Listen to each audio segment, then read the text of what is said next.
கிறிஸ்தியேசுக்குள்ளான உங்கள் அனைவருக்கும் சமாதானம் உண்டாவதாக. இன்றைய தியானத்திற்காக எடுத்துக்கொள்ளப்பட்ட வேதவசனம் ஆதியாகமம் 6:8-9. நோவாவுக்கோ கர்த்தருடைய கண்களில் கிருபை கிடைத்தது. நோவாவின் வம்ச வரலாறு.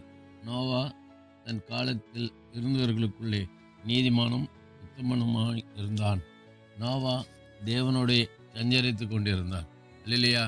நோவாவுக்கு கர்த்தருடைய கண்களில் கிருபை கிடைக்கிறதுக்கு காரணம் அவன் நீதிமான். நீதிமான் சொன்ன கர்த்தருடைய வழிகளில் நடக்கிறவன், கர்த்தருடைய கட்டளைகளை பின்பற்றுகிறவன், கர்த்தருடைய கட்டளைகளின்படி செயல்படுகிறவன். ஆண்டவர் சொன்னாரு, பூமி ஜலத்தால் அழிக்க போறேன், நோவா பேழையை உண்டு பண்ணுன்னு சொன்னார்.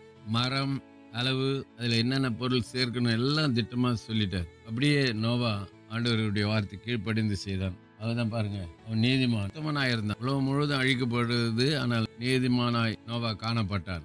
அது மாத்திரம் அவன் தேவனோடு கூட சஞ்சரித்து கொண்டிருந்தான். வாக்கிங் வித் ஜீசஸ், தேவனோடு கூட சஞ்சரித்து கொண்டிருந்தான். ஆகவே நீதிமான் உத்தமன் தேவனோடு சஞ்சரித்து கொண்டிருந்தபடினாலே நோவாவுக்கு கர்த்தருடைய கண்களில் கிருபை கிடைத்தது. ஆகவே நமக்கும் ஆண்டவருடைய கண்களில் கிருபை கிடைக்கணும்னா நோவா போல உத்தமமாய் நீதிமானாய் கர்த்தரோடு நடக்கிற உறவாடுகிற அனுபவம் இருக்க வேண்டும். ஒருவேளை இதுவரைக்கும் இப்படிப்பட்ட அனுபவம் இல்லாவிட்டாலும் கூட இனிமேல நாம் இந்த அனுபவத்தை நம்முடைய வாழ்க்கையில செயல்படுத்துவோம். கர்த்தருடைய கிருபை நமக்கும் கிடைக்கும். கர்த்தர் நம்மை ஆசீர்வதிப்பாராக. ஜெபிப்போம். நேசிக்கும் நல்ல தகப்பனே, நாளில் கொடுத்த நல்ல வார்த்தைக்கு நன்றி.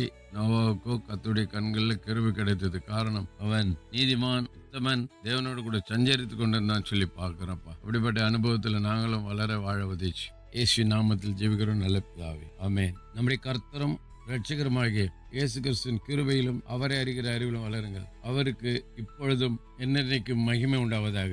நம்முடைய கர்த்தராகிய இயேசு கிறிஸ்துவின் கிருபை உங்கள் அனைவரோடு கூட இருப்பதாக. ஆமென், ஆமென், ஆமென்.